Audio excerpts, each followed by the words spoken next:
Mais de 7 anos trabalhando no mercado financeiro, eu fiz aqui quase, 4.000 vídeos nesse canal, somando também com os outros perfis que eu tenho e etc. E esse vídeo aqui é o vídeo que eu assistiria se eu tivesse que escolher um entre todos esses. Eu fiquei pensando, né, depois de tantos anos de conteúdo, o que dá pra fazer? Antes da gente começar, eu acho que eu vou me apresentar aqui um pouco no canal, coisa que eu não faço, acho que eu fiz isso uns 5 vídeos só. Meu nome é Raul e eu sou hoje, né, o fundador de uma das maiores consultorias de investimento do país. Na verdade, do ranking do BTG Pactual, é a primeira, né, que é a UVP. E a UVP, ela cuida de bilhões de reais de mais de 50 mil pessoas, né? Então, quando a gente vai falar de dinheiro, assim, eu posso dizer que eu entendo as nuances das vidas aqui. É óbvio, eu não entendo de todo tipo de vida, porque meu perfil de cliente é um cliente que normalmente é de classe média ou classe média alta e até as grandes fortunas brasileiras. Então eu não entendo muito daquele comecinho de vida. Mas eu nasci ali, né, na periferia do Brasil, literalmente, inclusive no centro do país, mas em uma zona periférica. Morei em bairro periférico, estudei em escola pública e tal. Posso dizer que eu entendo de dinheiro. Trabalho, tive minha carteira assinada desde os 16 anos de idade e eu já trabalhava antes disso, tá? É normal para quem viveu na mesma época que eu, a maioria dos homens trabalhavam desde muito cedinho, né? A minha família, como veio uma família de retirante, veio da Bahia ali, o pessoal gostava de homem trabalhando, ninguém gostava de ver homem desocupado, não. Ficou mais alto? Tá na hora de começar a trabalhar. Aquele primo que demora mais a crescer, trabalha depois. É assim que funciona a regra da vida. Então, vamos lá, que eu quero conversar um pouquinho com vocês sobre dinheiro aqui. Bom, a primeira coisa que eu acho que dá para se falar, né, e que eu demorei muito a aprender, é que o dinheiro odeia lentidão na tomada de decisão. Muitas vezes eu conheci pessoas que tiveram ideias iguais às minhas, ou até melhores do que eu, ao longo da vida. Só que aquela pessoa sempre ficava com a barreira, né? Olha, eu vou esperar eu estar no momento certo para fazer isso, eu vou fazer um curso tal para fazer isso. Você consegue ver isso acontecer muito nesse momento que a gente está de vida. Então, tem algumas pessoas que aproveitaram a inteligência artificial, esse negócio, e saíram programando diversas ferramentas e lançando esses produtos no mercado. Você vai reparar que essas pessoas, por mais que elas tenham feito um resultado pequeno, elas conseguiram tirar alguma coisa disso. Quando você olha para aquelas pessoas que esperam o momento ideal, o cara falou, vou fazer um curso de A, depois eu vou entrar numa faculdade, depois vou fazer um MBA, sei lá o que, para chegar lá e pensar em lançar uma ferramenta ou lançar algum produto nessa área. Obviamente, como as outras pessoas começaram antes, elas vão dar mais testada, elas vão perder dinheiro, elas vão perder o tempo delas, mas a chance de uma dessas pessoas que começou primeiro se destacar e conseguir ganhar no mercado é muito maior do que aquela que se preparou mais. É engraçado como a vida não recompensa nesse ponto quem é o mais preparado. No geral, ela recompensa muito mais quem tenta primeiro, erra primeiro, aprende com o erro, corrige e vai depois. Se você perceber, né, pega no seu nicho, coloca aquelas pessoas que mais são famosas e tal, muitas vezes você chega numa pessoa mediana daquela área e fala assim, olha, o que você acha desse conteúdo aqui? A pessoa fala, pô, é legal, mas tá cheio de coisa que tá faltando, tá cheio de informação que não foi dada, poderia ser mais bem explicado. E o que acontece é exatamente isso. Enquanto um fica pensando, eu não tenho conhecimento suficiente para colocar aquilo em prática, eu ainda não estou bom o suficiente para começar, alguém começou. E necessariamente quem começa primeiro, começa ensinando, etc., acaba acumulando, né, a maior quantidade de resultado em cima daquilo, seja numa empresa, seja na hora de criar um conteúdo, seja na sua empresa, na hora de apresentar uma ideia, você fica ali constrangido, não quer levantar a mão, né, não quer dar a sua opinião, e aí alguém que tem muito menos conhecimento que você, mas tem um pouquinho mais de cara de pau, acaba se destacando. Eu acho isso uma das coisas mais injustas do mundo, né? Eu gostaria muito que as pessoas mais preparadas para tudo, elas tivessem as melhores posições, mas não acontece em lugar nenhum. Quando a gente olha inclusive para a política, né? Aquelas pessoas que tiveram coragem de se candidatar, ir lá apresentar ideias, a gente olha muitas vezes e fala, caramba, mas que nível ruim, né, que a gente tem de político, enquanto você encontra às vezes um professor da sua escola, um professor de faculdade, você olha e fala, caramba, esse cara seria um político incrível, né? Que boas ideias, que maneira boa de explicar as coisas e tal. Só que ele nunca se candidatou, não entrou lá, não filiou no partido, etc. Enquanto aquele cara mais cara de pau, né, mais errado, mais torto, com interesse muitas vezes que não é o melhor para o país, ele vai lá e se candidata e acaba ganhando a maior parte dos votos, né? Quando os bons, eles se recusam a participar, os maus necessariamente, né? Sejam maus, digo, mal no sentido de mal da palavra, ou o mal que não está pronto o suficiente, ele acaba se destacando. Então eu diria que a coisa mais verdadeira sobre o dinheiro é que ele odeia lentidão. Eu nunca vi ninguém que demora muito tempo tomar decisão, um perfil muito analítico, ficando muito rico. Ah, Raul, tem pessoas. Quando você olha, por exemplo, para a tesouraria dos bancos, quando você olha para a diretoria, né, de grandes empresas, da parte de produto, muitas vezes você vai encontrar essas pessoas lá. Só que o impacto que eles têm no negócio, muitas vezes é 60% do negócio, e eles ganham o equivalente a 1% do negócio, né? 0,5% daquele negócio, porque os fundadores, no geral, têm um perfil muito mais de atacante, de ir pra cima. A gente pode encontrar várias histórias dessa, né? Você pode pegar, quem nunca assistiu, pode assistir o filme Piratas do Vale do Silício, vai contar a história do Steve Jobs, vai contar a história do Bill Gates, e você vai perceber que do lado deles, né, sempre tinha alguém mais analítico. O Steve Wozniak, no caso do Steve Jobs, e tal. Então você vai perceber que aquelas pessoas que tinham um perfil mais analítico ali estavam lá do lado, ajudaram na construção. Quem fez o primeiro computador foi o Steve Wozniak, mas quem acumulou a maior parte do dinheiro, a maior parte do prestígio da sociedade foi o Steve Jobs, porque ele pegou aquele cara que não quer fazer nada com aquilo e levou ele para o mercado, né? Acho que a junção perfeita, o casamento perfeito, no geral, é essa mistura dos perfis. Quando a gente analisa, por exemplo, a história, agora tá ruim mencionar eles, exatamente por isso que eu vou mencionar, né? Mas quando a gente analisa a história do 3G Capital, problemas à parte, tá?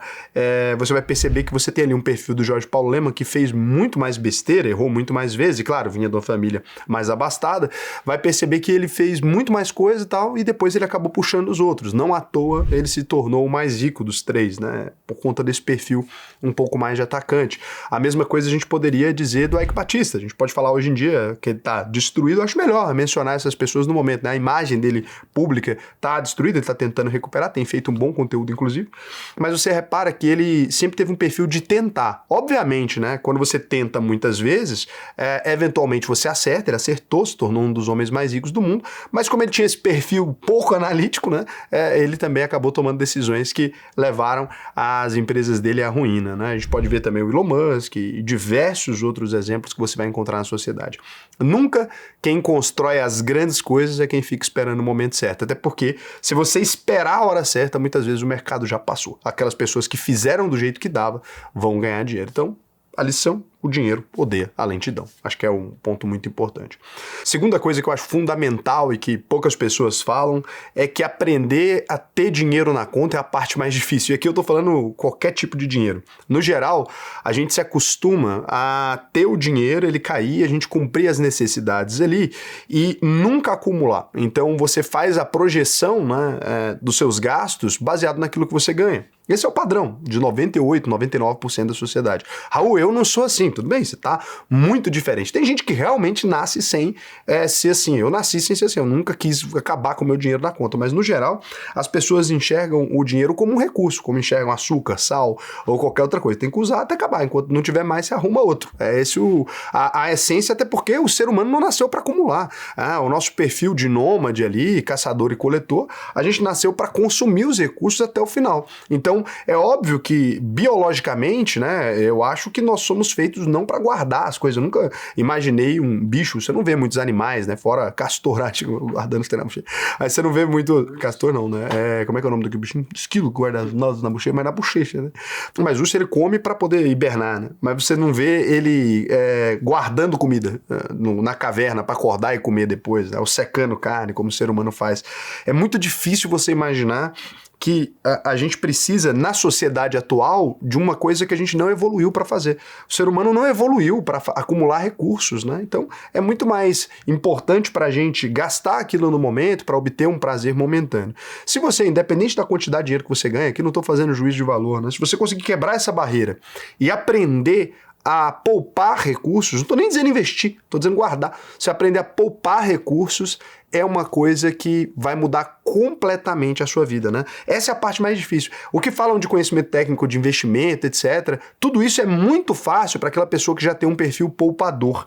A pessoa quebrar essa janela de gastar tudo que ela ganha ou de consumir todos os recursos é uma das coisas mais difíceis. Eu sei porque eu consigo observar, né, desde a infância, por exemplo, eu tive 2 irmãos, eu consigo observar o comportamento que a gente já tinha como criança, mais ou menos é o que a gente continua repetindo ao longo da vida. Meu irmão mais velho, velho, ele sempre teve um perfil mais poupador, né, de tomar pouco risco, ele nunca gostou de tomar muito risco, ele sempre teve um perfil de encher porquinho, aquela coisa toda, de consumir poucos recursos dele. O que aconteceu? Na vida adulta ele permanece sendo essa pessoa que poupa, tal, investe direitinho. Para ele aprender a investir foi, sei lá, 15 minutos de conversa comigo, ele começou a investir. Nunca teve um momento que ele precisou aprender a cuidar melhor do dinheiro, etc. Ele já organiza tudo muito bem em caixinhas, que é uma coisa que ele nasceu fazendo. Quando eu vou olhar para minha irmã, por exemplo, já muito mais complicado. A minha irmã, ela gastava absolutamente tudo, né? Meus pais davam o dinheiro ali, a mesada em 15 minutos ela já não tinha mais dinheiro nenhum.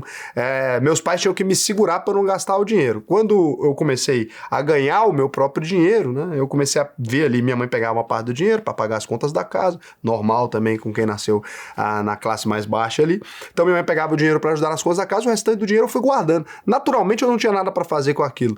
E eu guardava porque eu gostava de jogar, na verdade, não tinha muito... Os jogos eram bem baratos, né? Antigamente um jogo ele não drenava todo o seu dinheiro como é hoje, né? Você gostava de jogar ali, você pagava no máximo uma mensalidade, alguma coisa assim, e ficava tranquilo. Então eu sempre tive a mania de poupar. Naturalmente, né? A questão de guardar dinheiro, lógico, a quantidade que você ganha vai interferir no patrimônio que você acumula. Acho que se o cara ganhasse a mesma quantidade que eu, ele seria 20 vezes mais rico, né? Mas você vai percebendo, então, que esse perfil de aprender, né, a ter dinheiro na conta, não dar coceira para gastar, é a parte mais difícil. Tem gente que o cara começa a ganhar um pouco mais, ele já troca de carro, daí mete parcela, daí começa a mexer com apartamento, começa a mexer com outra coisa, daí começa a gastar dinheiro com coisa que ele não gastava, aí troca pra academia mais cara, aí compra sei lá o quê, então inventa um jeito de gastar o dinheiro. A pessoa não tá preocupada necessariamente com o poupar.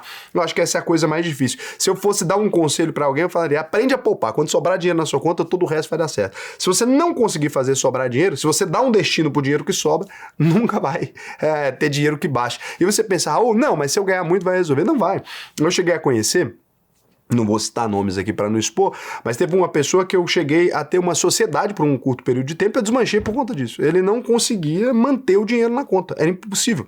Quanto dinheiro ganhasse, estou falando milhões, quanto dinheiro ganhasse, a pessoa gastava absolutamente tudo e vivia alavancado. Então ela se endividava, né, e chegava ali a consumir recursos que você imaginava que era difícil. Uma pessoa chegar a gastar, né, 1 milhão, 2 milhões em um único mês, era uma coisa impressionante. Eu falei, olha, não dá, é impossível, né?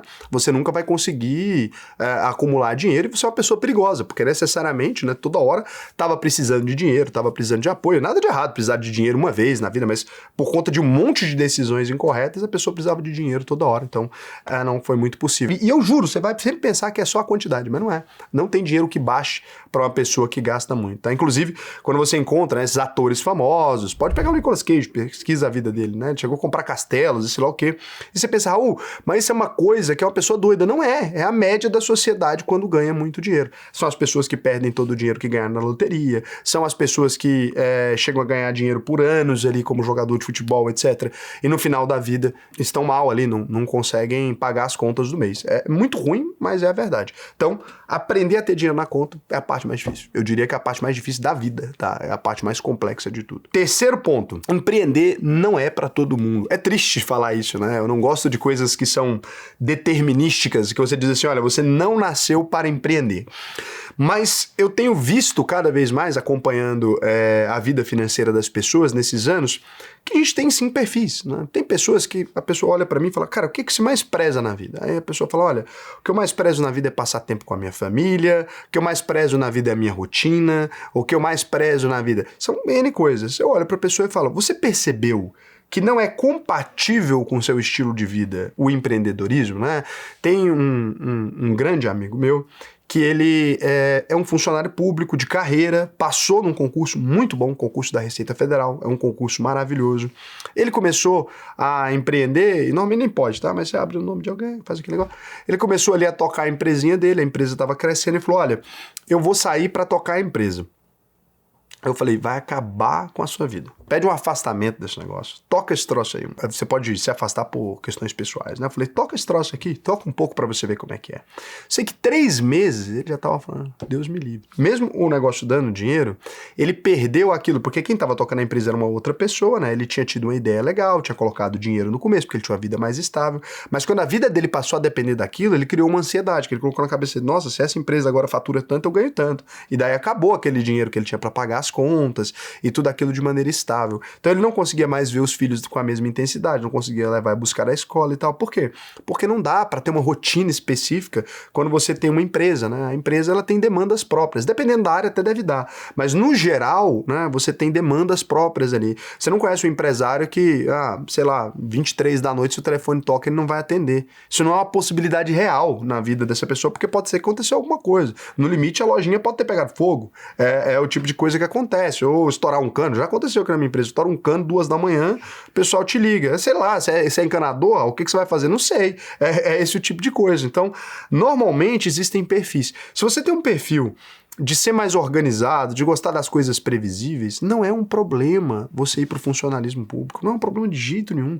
Você vai conseguir se organizar, vai conseguir receber um bom dinheiro, você pode estudar para ir para um concurso cada vez melhor, não tem problema, vai migrando de concurso, né? Não é porque você entrou em um que você precisa parar lá. E tem concursos para todos os níveis financeiros, então quando você vai olhar, tem concurso que vai te possibilitar, sim, ter uma vida de um nababo, né? Vai ter uma vida ali maravilhosa, consegue investir bastante dinheiro. Quando a gente vai analisar as pessoas do alto funcionalismo público, não estou dizendo das pessoas que ganham um pouquinho, que começaram em concursos municipais. Mas quando você vai olhar, o alto funcionalismo público termina com patrimônios muito elevados. Não é um problema. Eu acompanho aqui, né, diversas pessoas que acumularam muito dinheiro ao longo da história. Eu tenho clientes aqui com patrimônio de 20, 30 milhões que são funcionários públicos a vida inteira. Por quê? Aquele dinheiro pingando constante, né, misturado com uma boa iniciativa, que é o seguinte, olha, vou comprar um lote numa região que vai valorizar, vou montar umas casinhas de aluguel para receber um dinheiro. Esse tipo de coisa, né, esse funcionário público que tem vontade de empreender é uma das pessoas que enriquecem e que vivem melhor o fim de vida no Brasil, porque tem uma boa previsibilidade, tem uma boa aposentadoria, muitas vezes comprou boas coisas em lugares, né? Eu encontro aqui, tem funcionário público que eu atendo, o cara tem casa em Paris, tem casa, né, em Fernando de Noronha. Você fala, cara, como é que comprou isso? É porque na época não custava a mesma coisa. Então o dinheiro, né, constante, ele é muito bom, porque o cara consegue fazer todas as continhas aqui, ele consegue falar, vou pagar 3 mil para cá, 2 mil para cá, tal, e não tem risco. Então não tem risco dele ser demitido do dia para a noite, não tem nada disso. Tem uma boa estabilidade. E aí, hoje em dia, na sociedade, né, é meio mal visto, não, mas você vai ser funcionário público como se fosse um demérito, como se todo mundo pudesse viver da iniciativa privada, como se cada um fosse montar o próprio negócio, né, é uma loucura. Então, o funcionário público ele é necessário para a existência da nossa sociedade, muitas vezes a maior parte ganha até pouco, deveria ganhar até mais para a gente evitar esse risco de corrupção, essas coisas todas, né, de nada adianta você cuidar de bilhões e receber centenas, né, então não funciona. É esse um ponto, se você tem esse perfil, vai lá. Tem gente também que a pessoa não tem perfil para ser burocrata. Então a pessoa vai lá e fala, Raul, olha, eu não sou empresário, mas também não quero ser burocrata. E aí a iniciativa privada é muito boa. Então você consegue entrar numa empresa, consegue virar um intraempreendedor, né? São aquelas pessoas que recebem cotas de um negócio, se transformam em sócios. Quanto mais aquele negócio se valoriza, maior o patrimônio dessas pessoas. Eu tenho clientes, por exemplo, que o cara ganhou mais dinheiro que 99% dos empresários da minha rede. Então, quando eu vou analisar ali, né, se eu pegar, por exemplo, os funcionários do BTG Pactual, o pessoal que eu conheço, meus amigos. Se eu comparar eles com os donos de escritórios, que eu já vi na vida, donos de escritório de investimento, eu diria que eles são mais ricos que a maioria. 90% deles são mais ricos que a maioria dos donos de escritório, de empresas de investimento ali. Tanto é que eles não querem sair, porque são intraempreendedores, né? Entraram numa empresa que distribui uma partnership gorda, aquele cara ganhou muito dinheiro. E a mesma coisa vale até para a XP, você vai analisar também a partnership da XP, pega quantas pessoas ficaram ricaças ali com aquilo, quantas pessoas simplesmente entraram na empresa, trabalharam durante um período de tempo, receberam cotas daquilo e voou, né? Quantas pessoas ficam ricas nos exits dessas empresas que fazem IPOs, etc. E aí fica essa bobagem, não, um funcionário nunca vai enriquecer, isso é uma coisa comum, né, de você ouvir em canais mais de esquerda, que é um erro. É um erro objetivo, tá? Se você pegar assim, não, nunca vai enriquecer, é um erro objetivo. Essas pessoas não sabem do que estão falando. Porque se você pega as empresas multinacionais, etc., que tem partnership, você encontra, não é um caso, não. Você encontra centenas de casos, né? Na minha base lá tem muita gente, por exemplo, que recebeu ações da NVIDIA, brasileiros que receberam ações da NVIDIA. O cara já divulgou, fala na live, já entrou na live com 5 mil pessoal viu e falou, não, fiquei rico porque eu tinha ações da NVIDIA. Ou tenho ações de empresa de chip, tenho ações de empresa de tecnologia que eu recebi, trabalho em empresa de tecnologia, os devs todos estão ganhando uma bica. Esse cara, se ele souber planejar a vida dele, vai ganhar muito dinheiro. Aí precisa empreender? Não, eu vou tocar a empresa, não tem perfil de liderança, não tem perfil para tomar esse tipo de risco, para viver com essa volatilidade na cabeça, aí inventa de empreender, fica eternamente insatisfeito nessa expectativa de ganhar mais dinheiro. O grosso do empreendedor no Brasil, vou te dizer, é dono de boteco, gente. Ah, Raul, não é boteco. Restaurante é boteco, mercearia é boteco, espetinho de rua é boteco, é tudo boteco esse negócio. Então o grosso do empreendedor brasileiro, o cara tem uma empresa de cortar cabelo, ele é empreendedor. Ah, mas assim, aquilo, qual escala você vai dar naquilo? O cara depende do próprio força de trabalho, ele é um funcionário tomando mais risco. Se você for para ser funcionário, eu te recomendo que você escolha o melhor lugar para ser funcionário. Ser o seu próprio funcionário nem sempre é a melhor alternativa. Ah não, Raul, não gosto de rotina, não gosto de organização, quero fazer do meu jeito, beleza, quero trabalhar autônomo, é ok, né? Igual o cara que conserta pia, o cara que é pedreiro, trabalha onde é que tá afim. Pô, tô precisando de grana, eu vou lá, faço um serviço, não tô precisando de grana, também foda-se, né? Ou eu sou motorista de aplicativo, só que eu trabalho no horário que eu quiser. Isso aí ok, né? A pessoa que fala assim, Raul, eu não gosto de chefe, não gosto de estrutura corporativa, aí bacana. Agora esse papo de abrir empresa por necessidade, vou te dizer, meu irmão, isso é uma furada. Raul, tô precisando de uma grana, vou montar uma hamburgueria. Negócio alimentar é um dos negócios mais difíceis do mundo. Tô te dizendo, eu cuido de sei lá quantas empresas, já tive sei lá quantos negócios e fui executivo de sei lá quantos negócios. Jamais eu conseguiria operar com as margens apertadas de um ramo alimentar. Eu sei que na cabeça das pessoas é a coisa mais fácil do mundo. O cara fala, porra, ele pensa, fala, vou abrir uma pizzaria. É louco. É louco. Estoque vence. Que loucura. Estoque vence, tem que ter fluxo de pessoas ali dentro. Se um cara faltou no dia, a operação é inviável. Se uma garrafa de bebida quebra, você perdeu a margem de toda a comida que você vendeu. É um negócio de louco. E as pessoas saem abrindo isso aí como se fosse a coisa mais simples do mundo. Como se fosse o negócio mais fácil de gerar. Hã? Vigilância sanitária. Tá doido. Vigilância sanitária. Risco de cancelamento. Você faz uma pessoa passar mal, você vai preso. É uma coisa doida. E o mercado trata isso como assim, a primeira porta de saída. Ah, não tô fazendo nada, vou vender coxinha. Tá maluco, cara. Não envolve com isso não. Isso é perigosíssimo. Então, eu não vejo as pessoas falarem sobre isso, mas eu vejo as dívidas. As dívidas de quem inventa de fazer negócio que não tá acostumado, principalmente setores alimentares, esses negócios são tidos como fáceis, é latada. Eu não consigo. Todos os 2 negócios alimentares que eu toquei foi um inferno. Eu odiava tocar aquilo. Odiava. Né? Ah, mas dava dinheiro? Dá, mas é horrível. É horrível. Você olha ali, você tem que ficar fazendo conta. Pelo amor de Deus. Hã? Os donos de bar, pelo amor de Deus, gente, pode deixar seus bares abertos aí pra gente. Não deixa não. Comer, fecha a boca. Pelo amor de Deus. Não, se for pra você ser feliz, não deixa não. Mas é que tem gente que nasceu pra tocar isso. O cara sabe tocar isso. O cara calcula direitinho as coisas, leva a sério o processo. Quem é bom nisso é muito bom. Tanto é que você vê que os caras são bons, ele domina o mercado rapidão. O chefe Ian. Ah, o Ian Baiocchi, que é um dos maiores chefes do país hoje. O cara fatura mais de 100 e poucos milhões, 200 milhões de reais por ano. Mas assim, é uma coisa no detalhe. O cara é doido. Então é isso, funciona. Pode pegar qualquer um dos chefes tradicionais de São Paulo, a maioria tem dificuldade, gente. Você vê um cara igual o Jacan, né? O principal restaurante do Jacan quebrou. E não é por falta de qualidade, não. Eu cheguei a comer lá várias vezes no La Brasserie. O restaurante era perfeito, os caras faziam o próprio chocolate deles em casa. Então assim, comida boa, tudo bom, mas a gestão é difícil. Né? Você pegar isso aí para analisar. Pode olhar, não tem chefe bonito na vida, famoso, que não quebrou um restaurante. Olha o que eu tô falando. Sério, não tem chefe famoso, foda, clientela tá lá, etc., que não quebrou um restaurante. É mercado você entrar isso? Os melhores do mundo quebram? Ué, tá maluco, ué. Pode pegar as maiores redes, todas elas já entraram em dificuldade. É loucura, cara. Negócio alimentar é loucura. Starbucks em dificuldade. Você olha a Zamp lá, tá complicadíssimo. Como com a rede daquela que todo mundo conhece. É isso. É o risco do mercado. 4 pontos aqui que eu acho muito importante também. O que acontece? As pessoas lá começam aqui a consumir conteúdo de internet sobre dinheiro. Eu vou te dizer, 99% do conteúdo que a gente tem aqui é muito raso. Por quê? Porque as pessoas que mais dominaram esse jogo, elas não ensinam nesses ambientes. É muito difícil mesmo o cara ensinar nesses ambientes. Quando você pega as aceleradoras, aí sim, você pega o Endeavor da vida, né? Pega essas aceleradoras ali, o Y Combinator, tudo, eles até vão ensinar muito sobre negócio mesmo. Agora, os bons profissionais, gigantescos, empresários mesmo, o cara dificilmente vai chegar aqui na internet e começar a falar sobre o que fez ele bombar ou o que fez ele conseguir um destaque. Por quê?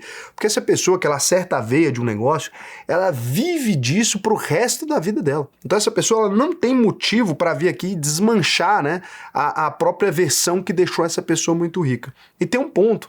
Muitas vezes você vai estudar a trajetória dessas pessoas porque faz mais sentido. Já que eles não ensinam, vamos ver o que eles fizeram, né? Você vai estudar a trajetória dessas pessoas, é muito diferente do que eles estão ensinando na internet. E o ponto é, o conteúdo dos livros sobre dinheiro, ele vence. Acho que essa é uma das maiores tristezas do mundo, né? Então muitas vezes você pega lá e fala, vou ver agora a história do fundador do Walmart, eu vou lá, vou analisar tudo. Aí o cara fez uma coisa que naquele momento da história era sensacional e estratégica. Você replicar hoje, você quebra. Por quê? Porque aquilo já está feito pelo Walmart, já deixou de funcionar no Walmart, já corrigiram a rota e arrumaram. Então quando você tenta pegar uma coisa que está escrita num livro, por mais que o cara que escreveu seja muito forte, que ele quisesse ajudar, aquilo expirou, né? O conteúdo sobre dinheiro, sobre as grandes ideias, etc., ele vence muito rápido porque todo mundo começa a fazer a mesma coisa. É impressionante como a cópia da cópia da cópia da cópia da cópia ela vai nascendo e as pessoas vão tendo que se reinventar. Aí aquela pessoa que copiou ipsis literis, né? Se você fizer exatamente igual ao que eu fiz no Brasil hoje, primeiro que é impossível, né? Você não tem como criar uma OVP, por exemplo, como eu fiz naquele momento, surgiu a escola, que virou a plataforma, etc., porque a OVP já existe e ela já ocupou aquele espaço, né, para o investidor pessoa física e tal. Da mesma forma, não só existe a gente, como existe um monte de gente que me copiou no meio do caminho e que aí criou a mesma estrutura e tal, e que montou um negócio extremamente semelhante, porque isso é o que funciona, né?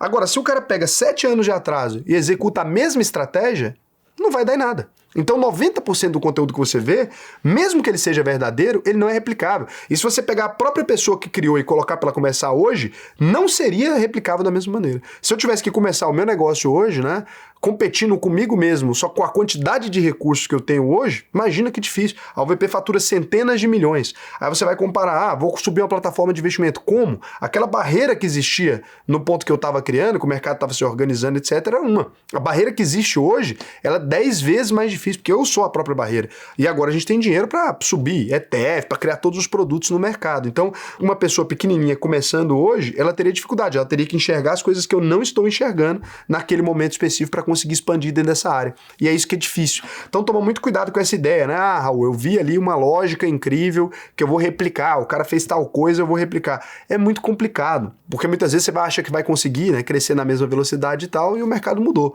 Então toma muito cuidado com isso, não sai copiando coisas sem trazer para o seu tempo, sem entender o que aconteceu no mercado de diferente. Tenta estudar os concorrentes dessa pessoa, tenta estudar tudo para você traduzir. Agora, Raul, já fiz essas coisas bem assim, ou já estou me organizando com relação a isso, eu queria ir para o próximo nível, né? Estou aqui consumindo você há muito tempo, assisto aqui seus conteúdos, acho legal, não tenho certeza se a UVP, por exemplo, poderia me agregar. Olha, a UVP hoje, ela é muito mais que uma escola, né? É um conglomerado financeiro enorme, tem previdência privada, tem zona de ETF, tem casa de análise, tem plataforma própria, tem investimentos proprietários, tem investimento internacional, offshore. É difícil um tema financeiro que a gente não aborde. Mas fora isso também, a UVP tem hoje uma expansão gigantesca, né? Em torno de até reuniões com os embaixadores ali, a gente faz sempre. Então uma pessoa que precisa de exportar alguma coisa, até isso a gente resolve. Então a gente conecta pontas, cada vez mais conectando pontas. Se você tem interesse em crescer financeiramente, estou dizendo isso em todos os sentidos, né? Botar sua empresa para crescer, ou você mesmo no sentido de carreira crescer, só o simples fato de você ter acesso à nossa comunidade, a ter ali todas as coisas que a gente criou na sua mão, vai te possibilitar um crescimento. E se não funcionar para você, lembra, a UVP devolve 100% do seu dinheiro. Esse é o acordo, né? Então entra lá, auvp.com.br, clica no botão Faça análise de perfil, preencha o questionário, que para mim vai ser um prazer te ensinar a investir no Brasil e no mundo inteiro, e não só ensinar a investir, como fazer você ganhar mais dinheiro, conectando as pontas certas, né? Não é que vai funcionar para todo mundo. O investimento vai, porque o investimento é uma coisa objetiva. Se você aplicar, vai funcionar.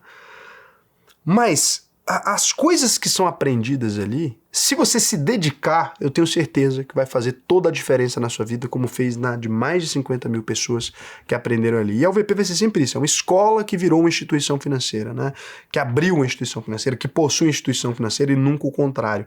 Acho que isso faz toda a diferença. A gente vai sempre se preocupar primeiro com a educação e depois com o restante das coisas. Porque quando você aprende, as coisas funcionam para você. Então vai lá, que vai ser um prazer. Clica aqui no link da descrição.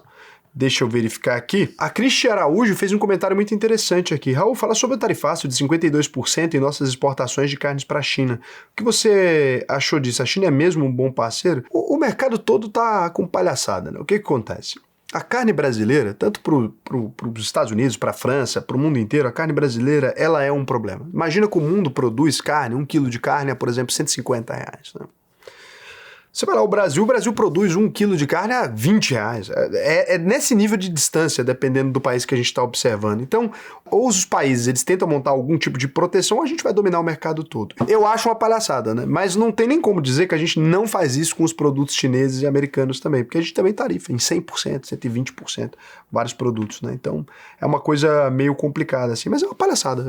Eu diria que isso aí não tá aguentando produzir e tá com um choro agora. Lequisito DJ, moro numa kitnet, tenho 10 mil reserva e tô pensando em comprar o carro. O que seria melhor fazer? Investir? Você precisa de um carro? Se você precisa de um carro, você vai investir e vai dirigir o quê, né? Agora, se você não precisa estar querendo comprar só por esporte, óbvio que é melhor investir. Beijo pra vocês.